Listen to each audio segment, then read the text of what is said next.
vamos a meditar o pensar. Si tú fueras el dueño de este planeta, fueras el todopoderoso, ¿verdad? Y decidirías entrar a traer orden o juicio a este lugar, ¿cómo tú decidirías venir? ¿Verdad? ¿En qué montura? ¿Verdad? ¿Vendrías en caballo de carro de fuegos o vendría volando, a lo mejor con un rayo, como los superhéroes, ¿verdad? De los Avengers o Superman, no sé. ¿Cuál sería la manera en cómo nosotros entraríamos a este lugar si este planeta nos perteneciera? Es una pregunta importante. ¿Cómo sería tu entrada a esta tierra?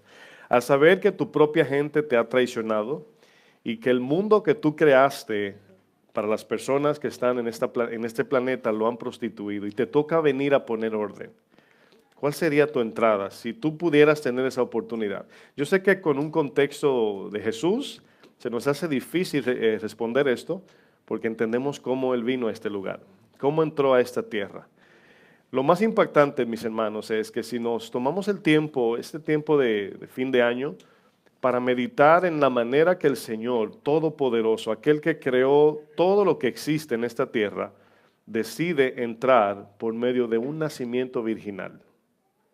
No decide entrar por medio de una familia de la realeza o de alta jerarquía o ricos famosos, sino que el Señor escoge la familia más humilde, más pobre, más noble, y venir por ahí, el lugar más noble, en la manera más noble, más sencilla. Y nos damos cuenta que el Todopoderoso vino por medio de una virgen llamada ¿cómo? María, y bajo la paternidad terrenal de un hombre llamado José, ¿verdad? María y José son los nombres más famosos en el mundo, creo. Pero ¿qué viene a nuestra mente cuando pensamos en la llegada de algún rey terrenal, algún primer ministro, algún gobernador? ¿Qué es lo primero que vemos en nuestra ciudad? Paralización de la ciudad, ¿verdad? Seguridad nacional, carrozas, desfiles, multitud, anuncios, publicidad, lujosidad, esplendor. Vemos todo este movimiento porque viene o el presidente o el primer ministro, etcétera, etcétera. Si usted, por ejemplo, se da cuenta, en el hotel, creo que se llama el Hotel Plaza, que está en la Quinta Avenida, naturalmente ahí cuando viene algún jeque o príncipe, ¿verdad? O alguien de mucho dinero, famoso, ponen una bandera del país del que se está quedando en el hotel allí. O sea, hay un anuncio de que alguien llegó.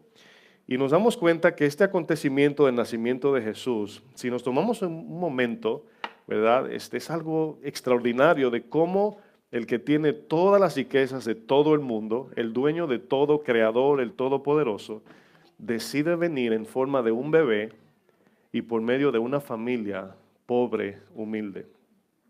Vamos a Mateo 11, vamos a ver un ejemplo en Mateo 11. Jesús le hace una pregunta a los judíos de su tiempo, ¿verdad? Y esta pregunta, lo que vamos a leer, es para considerar lo que Jesús le está preguntando según la expectativa del corazón de ellos, de los judíos. Mateo 11, verso 8. Fíjense lo que Jesús le dice, ¿verdad? ¿Cuántos saben que Jesús, verdad, puede ver nuestro corazón desnudo? Cuando hablaba con los judíos podía descubrir sus pensamientos. Dice el versículo 8 de Mateo 11, dice, ¿cuál es la pregunta? ¿O qué salisteis a ver? ¿Verdad? Dice, a un hombre cubierto de vestiduras delicadas. Aquí está hablando de Juan el Bautista, ¿verdad? Vinieron a ver a quién estaban esperando o con qué expectativa tenían en la venida del Mesías o el anuncio del heraldo del Mesías. Dice, he aquí los que llevan vestiduras delicadas, en las casas de los reyes están. Pero, ¿qué salisteis a ver? A un profeta. Dice, si os digo, dice, sí, os digo, y más que profeta. ¿De quién está hablando? Juan el Bautista. Dice, porque este es de quien está escrito, he aquí yo envío mi mensajero delante de tu faz, el cual prepara camino delante de ti. Miren, cuando vemos películas de reyes, yo sé que la mayoría conocemos reyes por vía de televisión o películas, ¿verdad? Siempre vemos que cuando el rey viene, va una comitiva adelante abriendo caminos, ¿verdad? Viene el rey, el heraldo va adelante y comienzan a limpiar las calles. Es como en mi país, los políticos cuando visitan, todos los que trabajan en mi pueblo o en el pueblo comienzan a arreglar todo y a pintar las paredes, nada más por donde va a pasar el político, para que el político o el gobernador sepa que se está trabajando. Pero nos damos cuenta en películas de reyes cómo abren caminos, llevan banderas, caballos, y es una cosa esplendorosa. Y obviamente cuando escuchamos el anuncio de la venida del rey, humanamente pensando, pensamos que va a llegar Jesús, en este caso ellos, que va a venir así con caballos y soldados y ángeles en el cielo y algo muy escandaloso. Y en la manera que el Mesías entra a esta tierra, muchos ni se dieron cuenta. Muchos no se dieron cuenta porque el acontecimiento no era tan llamativo. Me llama la atención que cuando los magos descubren la venida del Mesías o la llegada, la misma estrella, después que hablaron con Herodes, se va moviendo con ellos. Y luego la estrella se para exactamente encima de Jesús, del bebé. Y nunca había leído esa parte, como que no la noté y dije, wow, la estrella se movía con ellos y se detuvo exactamente donde estaba el bebé, como quien dice, dirigiéndolos a ellos. Pero estos magos no estaban esperando al Mesías en el sentido que nosotros entendemos al esperar un rey. Aquí nos damos cuenta que Jesús en este verso expone el corazón y las expectativas que como humanos tenemos. La venida, el anuncio de la venida del rey, humanamente pensamos en todo este esplendor, el cual Jesús no vino de esta manera. Nos enseña que los pensamientos de Dios no son nuestros pensamientos. En Lucas 2, vamos a leer la historia acerca de este nacimiento. Lucas 2, verso 1. Y nos damos cuenta que Jesús en toda su estadía en esta tierra, mientras Él estuvo aquí, todo lo que el Señor hizo, todo, fue en silencio, en humildad, en mansedumbre, ¿verdad? Nunca el Señor hizo alarde de su poder y de su sabiduría, nunca. Teniendo todo el poder del mundo, aún siendo burlado. Si tú tienes todo el dinero del mundo, ¿verdad? Tú eres multimillonario y tú vas a un restaurante y te humilla el dueño del restaurante y tú sabes que puedes comprar el restaurante y lo puedes comprar a él, ¿verdad? ¿Te quedarías callado ante un insulto siendo cristiano, sabiendo que tú puedes insultarlo y hacer alarde de lo que tienes? Es lo normal. Es lo que hoy vemos cuando alguien tiene autoridad y poder, ¿verdad? El viernes hablábamos del tema de la jactancia y la vanagloria, donde todos nos gusta, cuando tenemos ventaja, nos gusta enseñar, hablar alto, yo tengo, yo soy, yo sé, pero Jesús tenía todo el poder, toda la capacidad y nunca la utilizó para abusar o para sentirse más. Ustedes recuerdan el verso donde Pedro le corta la oreja al soldado, ¿verdad? ¿Qué le dice el Señor? ¿Acaso no crees que puedo llamar a 6 legiones de ángeles? Imagínense, 6 legiones de ángeles. Con un ángel yo siempre he pensado tenemos, imagínense 60,000 o 65,000 ángeles. Bueno, serían 72,000 según el cálculo de legión. ¿Se imaginan 72,000 ángeles a pelear por Jesús? Bueno, con el arcángel Miguel tenemos, si peleó con Satanás o qué sé yo, o sea, es suficiente. Pero le pregunta a Pedro, ¿acaso crees que no puedo? O sea, si vine a humillarme es por un propósito. Lucas 2, verso 1. ¿Están todos allá? Dice, aconteció que en aquellos días que se promulgó un edicto de parte de Augusto César, que todo el mundo fuese empadronado. Aquí habla del censo. Dice el verso 2, este primer censo se hizo siendo Cirenio gobernador de Siria. E iban todos para ser empadronados, cada uno a su ciudad. José, aquí José el padre de Jesús, dice, subió de Galilea, de la ciudad de Nazaret, a Judea. Ahora, si nos damos cuenta, si usted mira el mapa, yo me preguntaba por qué el verso dice subió. Y podemos entender a lo mejor que Jerusalén quedaba en un alto, porque cuando usted mira el mapa, Galilea está en la parte arriba y Judea abajo, es decir, Belén. Es decir, el texto debió decir y bajó, pero dice subió. Entonces, eso es para tener una ubicación geográfica, es decir, Galilea o el mar de Galilea estaba arriba y luego abajo está Samaria, Judea, Jerusalén, etcétera. Entonces dice que José con María, dice que ellos subieron a Belén. Y si miramos el recorrido, hermano, sería un camino de 4 días. 4 días caminando. Y esto es cumplimiento de profecía. Ahora, si yo les pregunto por un momento, ¿A quién obedeció José para ir a Belén? ¿Qué usted diría? Fíjense cómo Dios obra. ¿A quién le obedeció? ¿A qué fueron a Belén? Pregunto. Al censo. ¿A quién estaban obedeciendo? Al César. O sea, a la orden, el decreto de ser empadronados. Pero sin darse cuenta, estaban cumpliendo profecía de Dios. Dios utilizó al César como una herramienta. Bueno, fíjense lo que dice el versículo más adelante. Dice, a Judea, la ciudad de David, que se llama Belén. La palabra Belén significa casa de pan.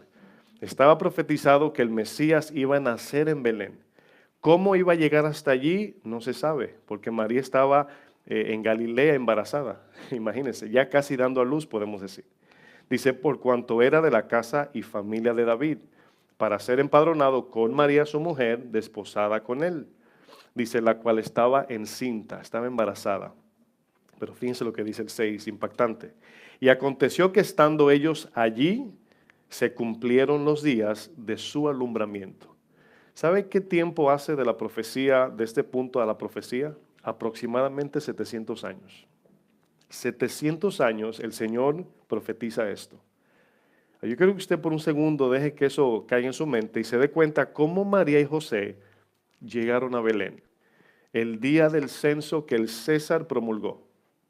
Y en ese momento dice, aconteció que estando allí, se cumplieron los días de su alumbramiento. Dice el verso 7, y dio a luz a su hijo primogénito, y lo envolvió en pañales, y lo acostó en un pesebre, dice, porque no había lugar para ellos en el hotel, podemos decir. ¿Usted se imagina el dueño de este mundo que llega, verdad, por así decir, llegó el yo soy, y no hay donde acostar al bebé? Que no hay un lugar donde en la tierra que yo creé. ¿Usted está agarrando eso bien? O sea, ¿cómo es posible que el Creador viene a esta tierra y no había lugar para él? Quiero que vaya viendo cómo el Señor escogió venir. Miren, la Biblia nos enseña acerca de 7 etapas que deben cumplirse y se han cumplido algunas. De Adán a Abraham vemos una etapa donde vemos desde Adán y Eva, luego viene Noé, los descendientes de Noé, Sed, todo esa generación hasta Abraham. Ahí se cumple un ciclo en la Biblia. Luego de Abraham, continúa desde Abraham hasta el rey David. De Abraham nacen o salen los patriarcas. Abraham, Isaac y Jacob tienen una representación directa de la Trinidad de Dios. Los 3 representan toda la plenitud del Señor en sentido representativo. Por ejemplo, Abraham se le llama ¿cómo? El padre de fe. Isaac, el hijo prometido. Y en Jacob, en ti serán benditas las descendencias. El Espíritu Santo es el único que es omnipresente. Y las descendencias se regaron por todo el mundo. Entonces los 3 tienen una representación directa de la Trinidad. Abraham el padre, Isaac el hijo y Jacob representa la multitud multiplicada. Hoy nosotros, gracias al Espíritu Santo, usted puede orar allá en Irak o en Corea o en Estados Unidos o donde sea. Y estamos en la presencia de Dios por la omnipresencia del Espíritu Santo. Y vemos que hay una representación en ellos, el cual se le llama los patriarcas, se le llama a ellos 3. El cuarto de ellos es Moisés, al cual se le da la ley, y esto sigue hasta David. En David, sabemos que en Saúl, pero David, tomándolo en cuenta como promesa del Mesías, comienza el reinado en la tierra, el cual el Señor no quería, pero al cumplirse, cumple con las profecías del Señor, el cual a Jesús se le llama Hijo de David. Fíjense qué cosa. Luego viene otro ciclo desde el rey David hasta el exilio de Babilonia, cuando salieron de el rey Ciro de un decreto que todos vuelvan a Israel. Y ahí vemos la salida. De ese exilio es de donde nacen los fariseos, escribas, etcétera, etcétera. Y es en el tiempo que aparece Cristo. Ese es otro ciclo. Luego viene el ciclo de Cristo a la cruz, todo el acontecimiento de los evangelios. Luego de la cruz viene la cruz y la promesa de la segunda venida. Y luego viene la segunda venida y el trono blanco. Todo esto tiene que cumplirse paso por paso, mis hermanos. 7 ciclos vemos aquí. Bueno, todo se cumplirá sin duda alguna. ¿Usted lo cree eso? Bueno, si Dios profetizó 700 años antes dónde iba a nacer el Mesías, quién iba a ser su madre, de qué manera iba a venir a la tierra, ¿usted cree que todo lo que dice la Biblia es verdad? Se va a cumplir. con usted o sin usted y sin mí. Pero ¿qué dice la Biblia si nos preguntamos del por qué vino Dios a este mundo por medio de un nacimiento virginal? Vamos a Isaías 7, verso 14. Aproximadamente 7 siglos antes de Cristo se profetizó acerca del nacimiento virginal. Quiero que vayan tomando en cuenta, a medida que vamos estudiando esto, ustedes saben que los testigos de Jehová es una de las religiones que no creen que Jesús es el mismo Dios, ¿verdad? Bueno, en el momento que esto se distorsiona, estamos atacando la deidad de Jesús y esto afecta hasta la salvación. La palabra dice, si creyeres que Jesús es el Señor, curios Dios, será salvo. Si tú no crees que Él es el Señor, no serás salvo. Entonces vemos cómo Isaías 7:14 dice, por tanto, el Señor mismo os dará señal. ¿Qué es una señal? Bueno, era una profecía de cuando esto aconteciese, ellos pudieran conectar punto A con punto B. Profecía cumplida, esa es la idea. Pero no pudieron ver la profecía cumplida porque sus pensamientos estaban en cosas terrenales. Ese es el peligro. Dice, he aquí que la Virgen, estamos hablando de 700 años aproximadamente antes que Cristo naciese, la Virgen concebirá y dará a luz un hijo. Ahora, ¿por qué dice virgen y no dice la mujer? Está especificando que esta mujer, siendo virgen, iba a concebir del Espíritu Santo, ¿verdad? Dice, y dará un hijo, dará a luz un hijo, ¿y cómo se llamará? ¿Qué significa? Dios con nosotros. Aquí este texto es suficiente para saber que Jesús es el mismo creador, Dios, Jehová, yo soy, el gran yo soy es Jesús. Bueno, ¿cómo sabemos que esta profecía apunta a que aquel bebé, ese niño que iba a nacer, era el mismo Dios creador? Vamos 2 capítulos adelante, capítulo 9 de Isaías. Vamos a ver qué dice Isaías 9:6. Usted conoce este verso muy famoso. Isaías 9, verso 6. ¿Llegaron todos? Dice, porque un niño nos es nacido, hijo nos es dado, y el principado sobre su hombro, ¿verdad? Ahora bien, esto que vamos a leer es importante, porque cuando la Biblia dice los que creen en su nombre, oigan bien, los que creen en su nombre se está refiriendo a esto que va a decir el verso. Los que creen que su nombre se llamará ¿cómo? Admirable. ¿Cuántos creen que Jesús es admirable? Consejero. ¿Cuántos creen eso? Luego, ¿cómo dice? Dios fuerte, no con D minúscula, no es un Dios, es el Dios de la creación. Luego dice Padre eterno y luego termina diciendo Príncipe de paz, ¿verdad? Ahora, ¿de quién se está hablando aquí? De Jesús, ¿verdad? Dice, aquel niño que nacerá en Belén se llamará admirable, consejero, Dios fuerte, Padre eterno, príncipe de paz. Aquí deducimos que cuando la Biblia dice los que creen en su nombre, está encerrando todos estos atributos que se le dan a Jesús. Nuestra religión, si le podemos llamar así, para tener un sentido más popular, tiene de diferencia de que nuestro profeta es el creador. Nuestro profeta creó a Mohammed, a los que creen en el Islam. Nuestro profeta creó a Hare Krishna y todos los de la religión falsa que por ahí hay, Dios los creó a ellos. Ellos son seres creados. Jesús es divino. Eso es lo que hace nuestra fe única, especial. Y cuando podemos argumentar de religiones, ese es nuestro fundamento. De que no es que yo creo en uno que es a lo mejor bueno como el tuyo. No, nuestro profeta, el cual es Jesús, nuestro Señor, es el creador y el que sustenta el respiro de todo lo que existe. Esa es la diferencia, mis hermanos. Nada más y nada menos que todo. Entonces, cuando usted tiene esta convicción, miren, yo hablaba con, el día de ayer estamos en la construcción y botaban la basura y el muchacho que botaba la basura se llama Mohammed. Y no tengo que decirle de qué religión es, ¿verdad? Bueno, ya saben que del Islam, es musulmán. Y yo siempre trato de, cuando voy a predicar el Evangelio, no lo hago de una manera premeditada, sino simplemente soy natural en mi conversación. Y luego caemos en el Evangelio de una manera que no sé ni cómo llego ahí. Pero él comenzó a decir de que, o sea, me unió a su creencia. Él comenzó a decir, no, es que nosotros, los religiosos, decía él, somos diferentes al mundo. Ellos no creen.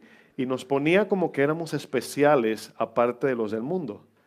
Y yo comencé a predicarle el evangelio de una manera muy sencilla. Yo le decía, ¿sabes cuál es la diferencia del mundo y yo, que creo en el Señor? O sea, todos somos pecadores, pero la diferencia es esta, que a mí me pagaron mi multa. A mí me pagaron mi deuda. Es la única diferencia.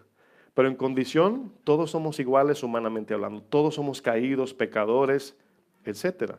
Entonces, él decía, no es que tú eres un buen hombre. Claro, él no me conoce, él está asumiendo porque soy pastor. Le digo, es que no hay ni uno bueno. Si yo soy un buen hombre, Cristo vino en vano. Su nacimiento fue nada más para pasar a la historia. Pero él tuvo que venir para salvarme a mí. Y ahora nosotros entramos al cielo porque el Islam cree que si tú en el día haces 15 cosas buenas y 14 malas, Dios te aprueba. Así ellos miden su ley. Si tú te portas bien más que mal, entras al cielo. Y yo le digo, si tú puedes entrar al cielo bajo tus méritos, tú no necesitas a Dios. Y te haces hasta más que Dios. Pero entendemos que nadie se merece el cielo, pero sí merecemos el infierno.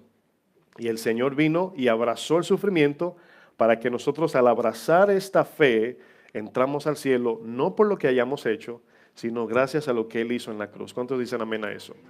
El versículo 7 continúa diciendo, lo dilatado de su imperio, dice, y la paz no tendrá límite. Sobre el trono de David y sobre su reino, disponiéndolo y confirmándolo en juicio y en justicia desde ahora y para siempre. El celo de Jehová de los ejércitos hará esto. ¿Por qué el Señor tuvo que nacer de una virgen para poder redimirnos? El nacimiento virginal es algo extraordinario, hermanos. Cuando lo estudiamos, lo leemos, lo asimilamos, hay dos posiciones al ver este nacimiento virginal. Están los que no creen, que dicen, ¿cómo es posible, verdad, que Dios va a poner una semilla y qué sé yo? Comienzan a argumentar algo que científicamente los ateos, ¿verdad?, tratan de buscarle una lógica al milagro. Una pregunta muy sencilla que yo siempre me hago y le hago a aquel que es incrédulo. Yo le pregunto siempre a alguien, le digo, ¿cómo tu corazón pompea? ¿Cómo se mantiene vivo tu corazón? La respuesta hablan de alimentos, porque ¿cómo? Porque los pulmones envían oxígeno, porque la sangre, todo material. Y le pregunto, ¿y en la noche cuando te acuestas, tú lo cargas el corazón así como tu celular? Y amaneces así 100%, la barra amanece así 100% y sigues viviendo. O sea, ¿qué es lo que te mantiene vivo? Es mi pregunta. No qué hace funcionar al corazón. Bueno, obviamente te van a responder cosas físicas, lógicas, científicas. Pero nosotros estar vivo es un milagro de Dios. El estar vivos, mis hermanos. La vida no es algo científico, aunque se puede entender científicamente. Es algo divino. El aliento de vida es el soplo de Dios que nos mantiene vivo a todos. El mecanismo es una cosa, pero la esencia de la vida es otra. ¿Cómo funciona el cuerpo? Todos podemos estudiar, pero ¿qué lo hace funcionar? Es otra cosa.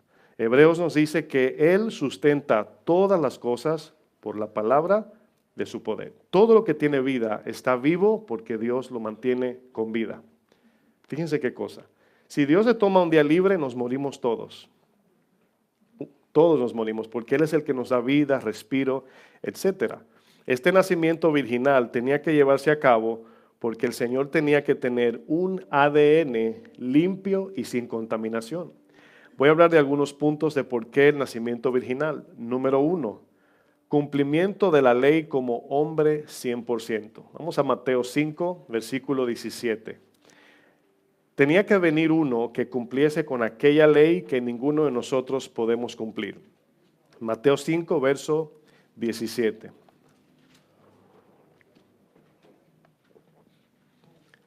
Aquí Jesús, en el Sermón del Monte, dice algo, hermanos, que muchos parece que tenían el anhelo de que desapareciese aquella ley que nadie podía cumplir, ¿verdad? ¿Cómo sabemos? Bueno, porque el Señor comienza diciendo en el 17, no penséis. Es decir, vino el Mesías, van a quitar la ley y vamos a gobernar el mundo. Y el Señor les dice, no penséis que he venido, ¿qué dice? Para abrogar la ley o a los profetas. No he venido para abrogar la ley, sino para cumplir la ley. El Señor vino y vivió la ley de manera perfecta, cumplió con Dios. Justamente cumplió con las demandas de Dios. Nosotros, imposible. Por esa razón, cuando hablamos aún de la cruz, no debemos dejar fuera que el Señor cumplió con nuestra deuda. Él cumplió la ley. Dice el versículo 18, porque de cierto os digo, bueno, solamente dice un desierto, ¿verdad? De cierto os digo que hasta que pasen el cielo y la tierra, ni una jota ni una tilde pasará de la ley hasta que todo, ¿qué dice? Se haya cumplido. Bueno, la palabra de Dios, como les decía anteriormente, se tiene que cumplir, pero la ley de Dios también hay que cumplirla. Y ahora nosotros los cristianos vivimos una vida práctica de justicia, pero todavía nos equivocamos, todavía rompemos la ley. Y nuestra fe en Jesús hace que Dios nos vea como perfectos, porque nuestra confianza no está puesta en nuestras obras o capacidad, sino que al vivir la palabra de Dios es confiado en que Cristo la cumplió y que Él me va a ayudar a vivir lo que la palabra me ordena cada día, cada momento, cada mañana, cada noche, en todo tiempo. Punto 2, ¿por qué el Señor tuvo que venir en un nacimiento virginal? El sacrificio tenía que ser perfecto, como la palabra dice, un cordero sin mancha y sin contaminación. Usted conoce la historia en Génesis 22, cuando el Señor le pide a Abraham que sacrifique a su hijo. Cuando Abraham decide sacrificar a su hijo, Abraham viene a ser parte del propósito de Dios y le dice el Señor, tú eres ahora padre de fe porque confiaste en mi orden.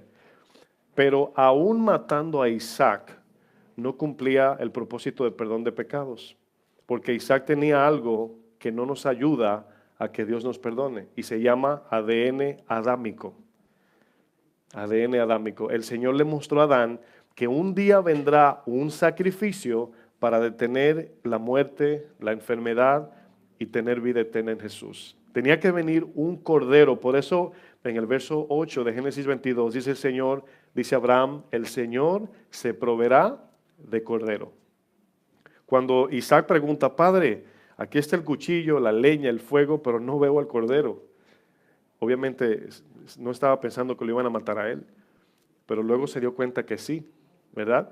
Pero ¿qué le dice Abraham? El Señor se proveerá de ¿qué? Que dice en el hebreo es Jehová ¿qué? Jehová Jireh, el Señor proveerá. En Juan 1:29 es donde viene, Juan el Bautista dice, al siguiente día vio Juan a Jesús que venía a él y dijo, he aquí el Cordero de Dios que quita el pecado del mundo. ¿Cuántos años pasaron? Aproximadamente 1500 años, 15 siglos casi, de cuando Abraham dijo, el Señor proveerá, y cuando Juan el Bautista confirma esa profecía y dice, he aquí el Jehová Jireh, el Cordero de Dios. Bueno, vamos a Mateo 1, vamos a ver aquí el hecho de que Jesús haya venido en nacimiento virginal acerca de su ADN. Todo se centra en el ADN de Jesús. Y lo voy a explicar entre esta enseñanza y la próxima. Mateo 1, verso 18.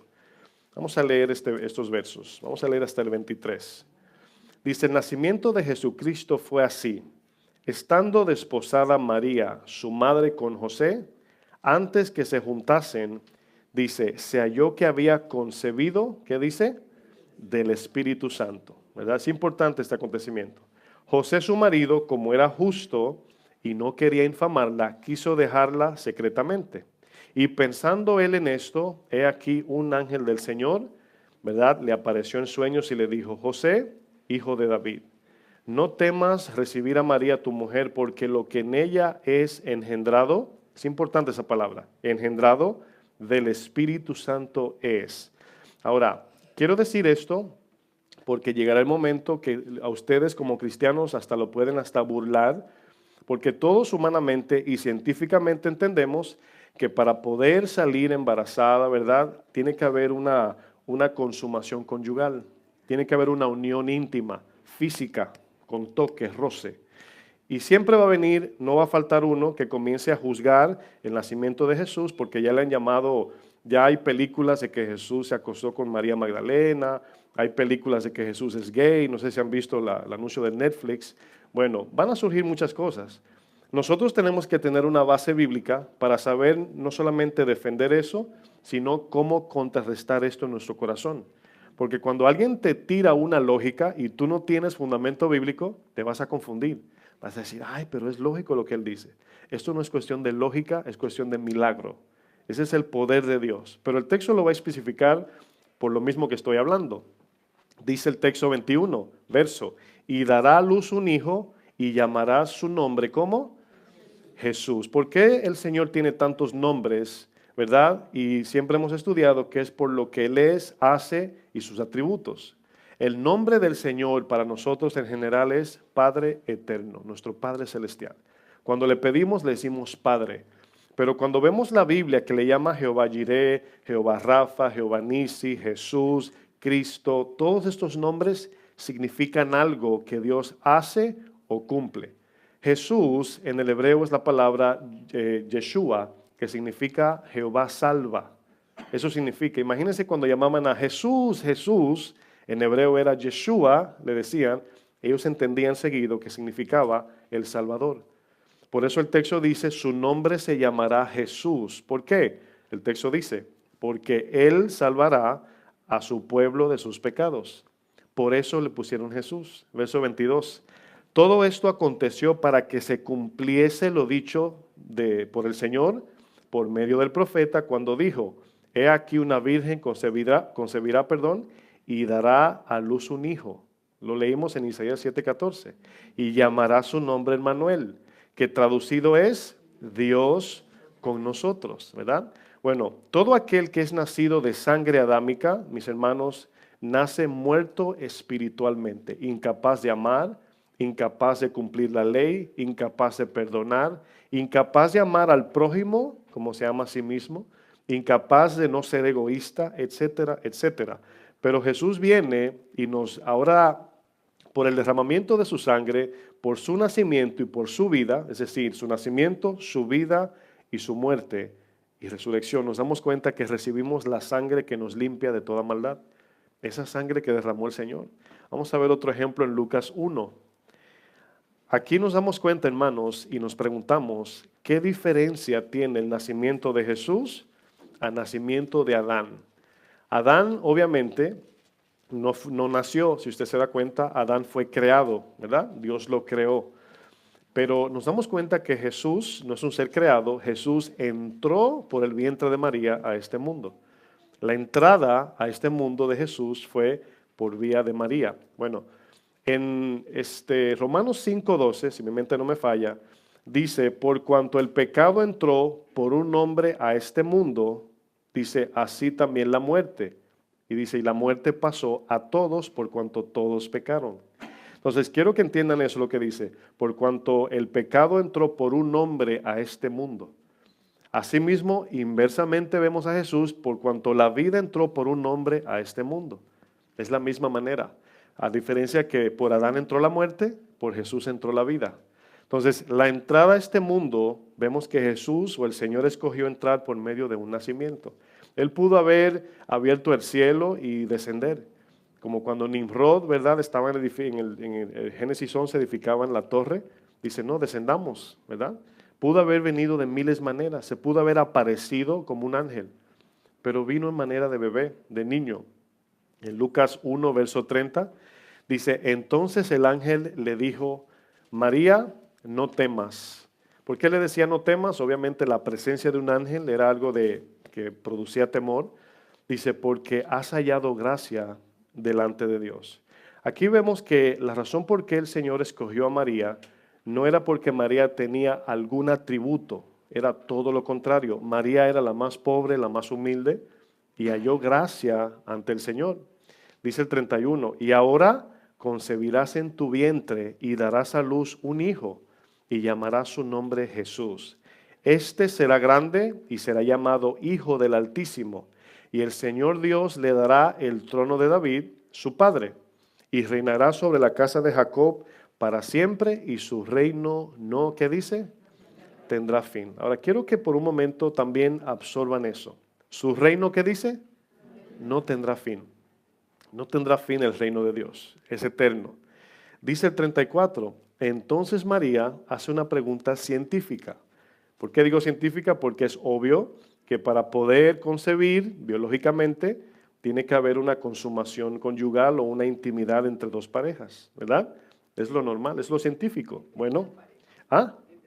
Entre una pareja, dije 4 personas, ¿verdad? ¿2 parejas dije? Perdón, entre 2, el cual son una pareja. Gracias, mi hermana.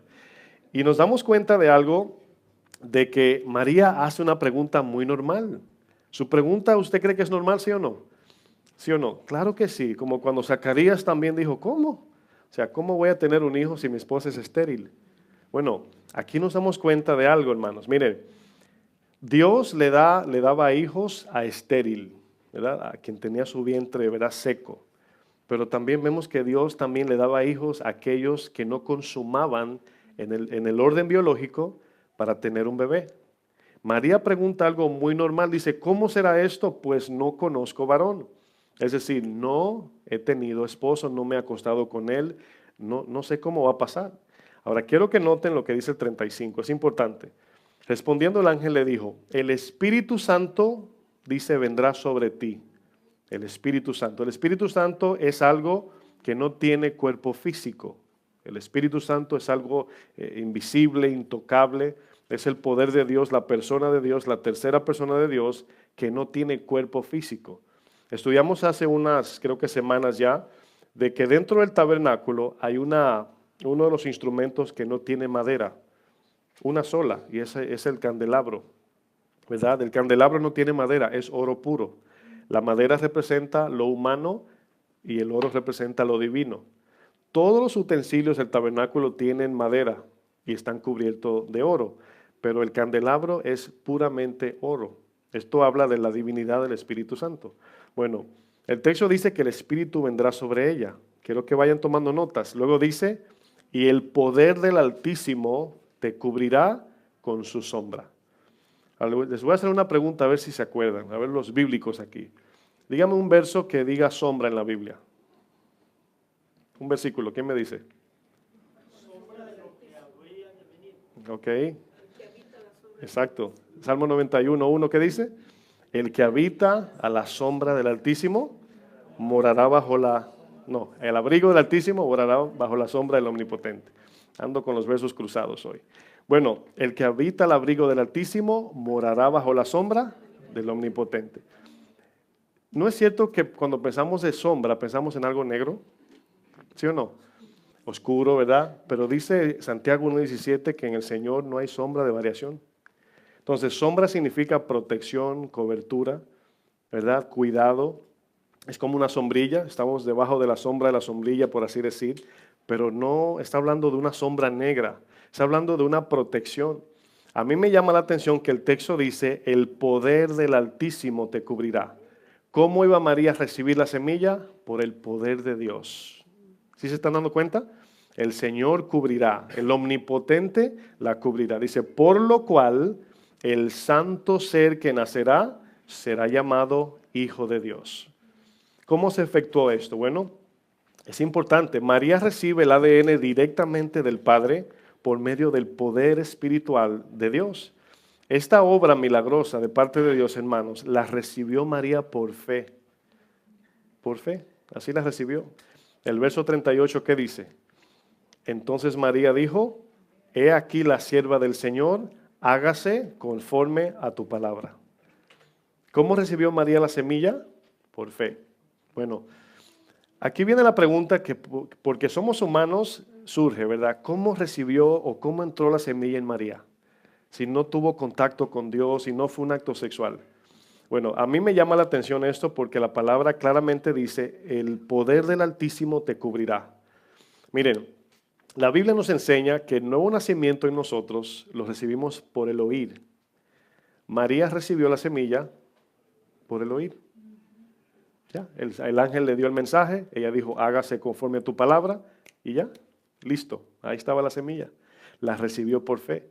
Estudiamos el domingo pasado de cómo recibimos el nuevo nacimiento. ¿Cuántos recibieron el mensaje? Bueno, nada más escuchar el evangelio, creer y oír por fe, y ya, nacemos de nuevo, así de simple. Bueno, en Juan 1, vamos a ver un ejemplo para cerrar esa duda. Juan 1, verso 11. María escuchó la palabra de Dios, se humilló y le dijo al ángel, hágase conforme a tu palabra. Hágase como el Señor diga. El nacimiento de Jesús, hermanos, y el nuevo nacimiento se obtienen por el oír. Juan 1, verso 11. Aquí hablando de Jesús. Juan 1, verso 11. Dice, a lo suyo vino. ¿Quiénes son los suyos? Los judíos, ¿verdad? Dice, y los suyos no les recibieron. Ahora, quiero que noten, antes de leer el 12, donde dice, y no les recibieron, estos poseían las profecías del Señor. Ellos tenían la ley, tenían la expectativa de la venida del Mesías. Los que les recibieron, en su mayoría gentiles y algunos judíos, los gentiles no tenían la ley ni tenían la profecía. Pero nos damos cuenta, hermanos, que había un eunuco en Hechos 8, donde leía al profeta Isaías. Era gentil, no judío, ¿verdad? Y nos damos cuenta que en la Biblia aparecen los 3 hijos o generaciones de Sem, en el capítulo 8, 9 y el 10. Vemos al eunuco, descendiente de Sem. Vemos en el 9 a Pablo, descendiente de Jafet. Y vemos, el eunuco es de Cam, Pablo, descendiente de Jafet. Y luego vemos a, ¿quién se acuerda del 10? A Cornelio, descendiente de Set. Estos 3, en orden así cronológico, hermanos, son descendientes de la generación que salió de Noé, no sé cuántos miles de años atrás. Y el evangelio viene a la vida del eunuco, de Pablo y de Cornelio. Eso es increíble. Usted ve esto en orden. Capítulo 9, 10, 8, 9 y 10 de Hechos habla de cómo el evangelio vino a todo el mundo. El eunuco viene en un carro, ¿verdad? Una carreta venía de donde la reina leyendo a Isaías. Y luego Felipe, ¿verdad? Le dice el Espíritu, acércate y explícale. Y le pregunta el eunuco, ¿verdad? ¿De quién habla este? ¿Quién es este? Leía Isaías 53. Y Felipe le dice, este es aquel que murió en la cruz, etcétera, etcétera. Y dice, ¿qué prohíbe que yo me pueda bautizar? Y aceptó el Señor, hermanos. ¿Cómo vino el evangelio? Pero este leía las profecías que los judíos poseían. Este texto dice que los judíos no los recibieron, los religiosos y los que estaban en ese tiempo, fariseos y escribas. Dice el versículo 12, mas a todos los que les recibieron. Dice aquí la palabra recibir es aceptar en el corazón. Dice, a los que creen, ¿qué dice luego? ¿Se acuerdan de la palabra creer en su nombre? ¿A qué se está refiriendo? Creer que Jesús es admirable, Dios fuerte, príncipe de paz, Padre eterno, ¿verdad? Eso habla de creer en su nombre. Les dio la potestad, el poder de ser hechos. Aquí nos damos cuenta que nosotros somos hechos hijos de Dios. Jesús es el Hijo de Dios. Fíjense la diferencia. Jesús viene como el Hijo de Dios y nos deja esto para que todos ahora por la fe vengamos a ser hijos e hijas de Dios. Nos damos cuenta de algo impactante aquí. No sé si usted lo está agarrando, pero yo me estoy emocionando solo aquí. El verso 13 dice, los cuales no son engendrados ¿de qué? De sangre. Ahora, se dan cuenta que este texto explica cómo nacemos de nuevo y cómo Jesús nació en María. Aquí no se engendró de sangre, ni de voluntad de carne, ni de voluntad de varón. José todavía no le había puesto ni un dedo a María. Y ya Jesús estaba en el vientre. ¿Por qué? Porque el santo, el poder de Dios cubrió a María. Dice, si no, vamos a leer de nuevo, no son engendrados de sangre, ni de voluntad de carne, ni de varón, sino de Dios. ¿No le llama la atención que el texto dice ni de varón? Porque del varón nace la semilla. ¿Por qué María, al tener a Jesús en su vientre, Jesús no salió pecador? Es importante esa pregunta. Porque el ADN no nació en Adán. Y el ADN, la semilla o la simiente, es lo que define nuestro comportamiento, el color de nuestros ojos, de pelo, el tamaño, todo. El ADN es la gotita de vida que va al vientre de la mujer y se desarrolla como un bebé. Entonces María tiene, por así ponerlo, su vientre es como una canastita que cargó a Jesús nada más. ella no tuvo contacto con el ADN del Padre, nada más lo cargó en su vientre. ¿Sí se dan cuenta? Esto hace que María siga siendo pecadora sin ninguna influencia en Jesús, ni en su sangre, ni en su corazón. Ahora bien, nos damos cuenta de algo, hermanos. En este nacimiento que estamos viendo aquí, el Señor continuó el 14 diciendo, creo que el 13, dice, no, perdón, 14, dice, y aquel verbo, ¿qué dice luego? Fue hecho carne. ¿Sabe a qué se refiere cuando dice aquel verbo? A Génesis 1, donde aparece el Señor diciendo, y dijo Dios, hágase, y dijo Dios. Ese es el verbo. Dice, ese verbo, esa palabra de vida, se hizo carne, fue hecha carne. ¿Cómo se hizo carne? Al venir al vientre de la Virgen María. Dice, y habitó entre nosotros, y vimos su gloria, gloria como el unigénito del Padre, lleno de gracia y de verdad. Miren, esto es impactante. Porque en la manera que Jesús viene a la tierra, es como nos deja a nosotros ahora la manera de cómo vamos a nacer de nuevo. Escuchamos la palabra, nacemos de nuevo al creer. María dice, hágase como tú digas, Señor. Y ahí mismo entró la semilla. Dice que en ese momento el ángel se fue, como quien dice, cumplí con mi mensaje. Y nos damos cuenta que ahí mismo nace el Señor y comienza, eso me lleva al punto 3, ¿por qué nació de una virgen? Tenía que vivir como un hombre 100% para poder morir. Saben que Dios es inmortal, ¿verdad? ¿Cómo puede Dios morir? Convirtiéndose en un hombre al 100%.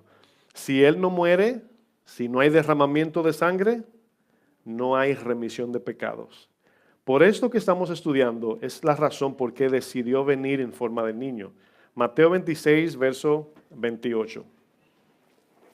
Mateo 26, verso 28.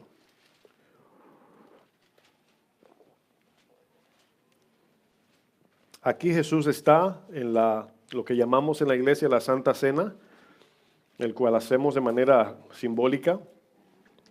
Y dice aquí en Mateo 26, 28, dice el Señor, fíjense lo que dice, porque esto es mi sangre del nuevo pacto, ¿verdad? Este nuevo pacto se lo entregó el Señor como promesa a Moisés, ¿verdad? Haré un nuevo pacto. Los profetas mayores como Ezequiel, Isaías, Jeremías repiten una palabra de esta manera. Dice, vendrán días que ya no más, y ahí comienza a apuntar a Jesús. Vendrán días, vendrán días. Y se está refiriendo a esto. Dice que por muchos es derramada. ¿Para qué? Para remisión de los pecados. Si el Levíticos dice que la vida se encuentra en la sangre, el Señor tuvo que venir y venir a esta tierra como un hombre para poder morir por nosotros. El plan del Señor, humillarse hasta ser un hombre, tenía que ver, hermanos, que no había otra manera de pagar por los pecados con la vida. Dice, la vida está en la sangre y sin derramamiento de sangre no hay perdón de pecados.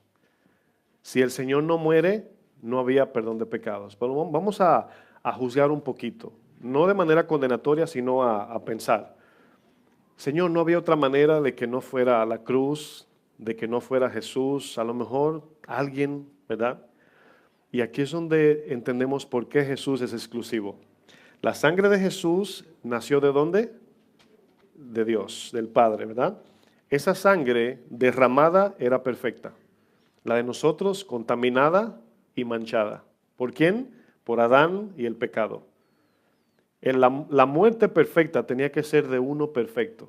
Por eso cuando venía la orden a Moisés, cuando sacrifiquen un cordero, un becerro, tiene que ser el primogénito, macho, de 1 año, perfecto, sin mancha, y era apuntando a las demandas de Dios.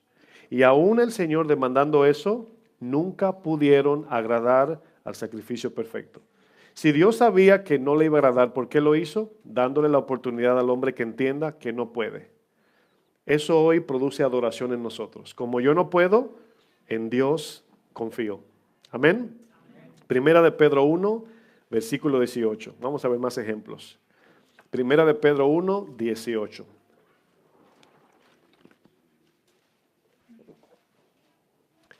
Aquí este verso, el apóstol Pedro nos da una definición de la sangre de Jesús de por qué es tan importante el sacrificio. Dice el 18, sabiendo, deben saber esto, que fuisteis rescatado de vuestra vana manera de vivir, la cual recibisteis de vuestros padres, no con cosas corruptibles como oro o plata, sino con la sangre preciosa de Cristo. Antes de leer esa parte, fíjense lo que dice el 18. Dice, nuestra vana manera de vivir la heredamos de nuestros padres, apuntando a mi papá, mi abuelo, bisabuelo, hasta llegar a Adán. O sea, heredamos eso, ¿verdad? Por eso dice que el Señor nos rescata de esta vana manera de vivir, el cual recibimos por el ADN. El 19 dice, sino que fuimos rescatados, ¿verdad? No por cosas materiales, por eso dicen oro o plata. Dice, sino, 19, con la sangre preciosa de Cristo, como de un cordero sin mancha y sin contaminación. Este que vino a la tierra trajo sangre perfecta, el cual al morir y derramar su sangre completa, entonces esa sangre sí puede no solamente perdonarnos, sino dice primera de Juan 1:9, limpiarnos de toda maldad. Usted se preguntaría también científicamente, si Él derramó su sangre en Jerusalén, ¿cómo esa sangre a mí me hace efecto de limpieza? Le voy a decir cómo. Esa sangre que se derramó, lo voy a trasladar al tabernáculo. Cuando entraban al tabernáculo, llevaban al cordero, al animal, lo degollaban y los sacerdotes con una vasija tomaban la sangre y esa sangre la llevaban ¿dónde? Después de haber rociado todo a la presencia de Dios. La sangre de Jesús fue directamente a la presencia de Dios. Y todo el que cree en el sacrificio perfecto de Jesús, dice Hebreos 10:14, fuimos todos hechos perfectos y santificados por el sacrificio de Jesús en la cruz. Cuando usted cree en lo que Él hizo y confía de todo corazón, el Señor por su Espíritu Santo nos santifica, nos purifica y nos perdona. Así tiene efecto la sangre. No para ponerle sangre a su casa, ¿verdad? Y derramar la sangre sobre su trabajo y su dinero. La sangre es para perdón de pecados y pureza del corazón. Entiéndase bien. La sangre, el cual es el ADN de Jesús, no tenía mancha ni tenía contaminación. Era la sangre perfecta, era el sacrificio perfecto. La semilla era divina, la virginidad de María y una vida perfecta de Jesús completaba el sacrificio perfecto en la cruz. Por eso Jesús nació del ADN del Padre, atravesó el vientre de una virgen y vivió una vida perfecta para que nosotros ahora confiemos en lo que Él hizo. ¿Cuántos dicen amén? Punto 4. ¿Por qué vino Jesús en forma virginal? Vino como un hombre a esta tierra para modelarnos qué significa vivir bajo sumisión. Ahora imagínese esto, para que tenga un poco de lógica humana. Dios demanda sumisión. ¿Estamos de acuerdo ahí? Dios demanda sumisión. Pero ¿cómo decide el Dios todo sabio, todopoderoso, enseñarnos sumisión?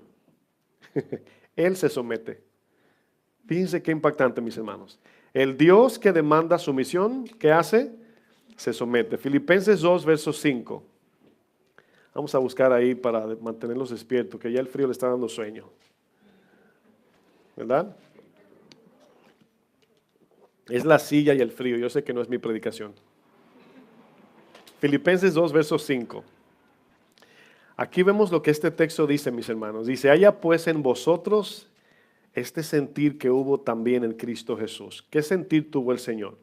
Dice, el cual siendo en forma de Dios, siendo Dios mismo, no estimó el ser igual a Dios como cosa que aferrarse, sino que se despojó a sí mismo, tomando forma de ¿qué? De siervo, hecho semejante a los hombres, y estando en la condición de hombre. ¿Cuál es la condición de hombre aquí? Bueno, Jesús no era pecador, pero sí, digo esto irónicamente, disfrutaba de los dolores, a lo mejor se enfermó, le dio fiebre, o sea, estaba expuesto a la contaminación del pecado sin él mismo haber pecado. Si alguien le ofendía, le dolía. Si cuando trabajaba carpintería se daba en un dedo, le dolía. Condición de hombre, débil, se cansaba. ¿Se acuerdan cuando dice, pasando por Samaria le dio sed? ¿Verdad? Cansado del camino, tuvo hambre, ¿verdad? Lloró, tuvo angustia. Esa es la condición del hombre humano. Nos damos cuenta que dice en la condición de hombre, encima de eso dice el texto, se humilló a sí mismo, haciéndose obediente hasta la muerte y muerte de cruz. Para esto nació Jesús, para llegar hasta la cruz, mis hermanos. El creador del universo todopoderoso escoge venir a esta tierra en forma de siervo, mis hermanos. ¿Saben para quién lo hizo? Pregúntale al que está a su lado, ¿para quién hizo el Señor eso? Para ti, dile para ti y para mí. ¿Usted se imagina criar a Jesús criar al Hijo de Dios? ¿A cuántos le gustarían como babysitter o como la nanny, verdad, del Hijo de Dios? Ahí te dejo mi hijo, cuídamelo. ¿Usted se imagina la responsabilidad, mis hermanos? Miren, Dios tomó forma de siervo semejante a los hombres mortales. Nos damos cuenta que el único fin de mostrar su amor aquí era para salvarnos a nosotros. Como dije anteriormente y al principio, Dios pudo haber venido de miles de maneras, pero de la única manera que se podía rescatar, redimir al mundo, era por medio del nacimiento virginal. Aquí este nacimiento significa algo mucho más de lo que el mundo celebra. ¿Sí lo pueden entender? Es mucho más que eso. A veces viene tristeza en este tiempo porque no nos regalaron algo y se nos olvida el regalo de Dios. A veces viene tristeza, que es normal, porque fulano no está conmigo y se nos olvida de la presencia de Dios en nosotros. Fíjense cómo nuestra mente a veces analiza esto. Aquí vemos que este nacimiento, hermanos, traía tropiezo a este mundo y también traía levantamiento. En Lucas 2:34, vamos sobre el final. Simeón, usted conoce a Simeón, cuando cargó al bebé Jesús, les da unas palabras a María de algo que no iba a ser muy fácil, mis hermanos. Aquí vemos cómo María estaba alegre, ¿verdad? Se gozaba de criar a un niño perfecto. Jesús era un niño perfecto, no se portaba mal. Gozándose de eso por 33 años o 30 años, ¿verdad? Pero luego vendría un sufrimiento insoportable por la vida de Jesús, el cual no era que Jesús se portaba mal, sino que este mundo se portaba mal con él. Y eso iba, según Simeón, a traer una angustia en María muy profunda. Dice Lucas 2:34, y los bendijo Simeón y dijo a su madre María, he aquí, este está puesto para caída y para levantamiento de muchos en Israel. Dice, y para señal que será ¿qué? Contradicha. Vemos la Biblia y los evangelios cómo rechazaron a Jesús. El 35 dice algo. ¿Qué dice? Y una espada traspasará tu misma alma. ¿A quién le está hablando aquí? A María. María presenció la crucifixión de su hijo. A pesar de que no era literalmente hijo de María, en la tierra sí lo era, nos damos cuenta que ella como madre de Jesús lo sufrió. Lo sufrió, si usted lo ve desde el punto de vista adoptivo, lo tuvo desde bebé. Ella dio a luz este bebé, ¿verdad? Y al ver a su hijo siendo torturado, crucificado, mirarlo de frente, a eso se refiere Simeón. Una espada traspasará tu alma, es decir, un dolor profundo por la vida de este niño. Dice el texto luego, para que sean revelados los pensamientos de muchos corazones. Ahí nos damos cuenta, hermanos, cómo María, a pesar del privilegio de tener en su vientre, su prima le dice, bienaventurado es tu vientre, ¿verdad? Bendita eres entre las mujeres, ¿verdad? Y vemos que esta mujer se gozó de tener un buen hijo, pero por causa del pecado sufrió la crucifixión de Jesús en la cruz. Una espada traspasó su corazón. Esa espada, hermanos, también habla de nosotros, de nuestra culpa por sus pecados. ¿Sabe usted que la misma María era culpable de la crucifixión? Fíjense qué ironía, ¿verdad? Ella misma, aunque lloraba a su hijo, era culpable de Jesús estar en la cruz. No que ella lo crucificó, pero por sus pecados Jesús estaba colgado en el madero. Una pregunta para terminar. ¿Qué celebramos en estos días? Pregunto, ¿fiestas tradicionales, entrega de regalos o el nacimiento de Jesús? Yo le digo que los tres. Solamente no se olvide de que Jesús es lo primero y el centro de todo. Seamos honestos, tradiciones celebramos y hacemos regalos, ¿verdad? No seamos más espirituales de lo real. Los tres los celebramos. Tradiciones, hacemos regalos y el nacimiento. Pero no pongamos el nacimiento debajo de los regalos ni debajo de las tradiciones. Que siempre estén por encima. En Mateo 15 el Señor le dice, ustedes rompen la ley por vuestras tradiciones. No dijo que eran malas, dijo, por la tradición rompen mis mandamientos. Que este tiempo, hermanos, no nos lleve a romper este bello regalo que Dios nos ha dado. Miren, si usted se pone triste porque no le regalaron nada, acuérdese de Jesús, de ese regalo que Dios nos envió, que nos da para la eternidad. Si usted se siente solo, hermanos, ¿sabe quién está con usted?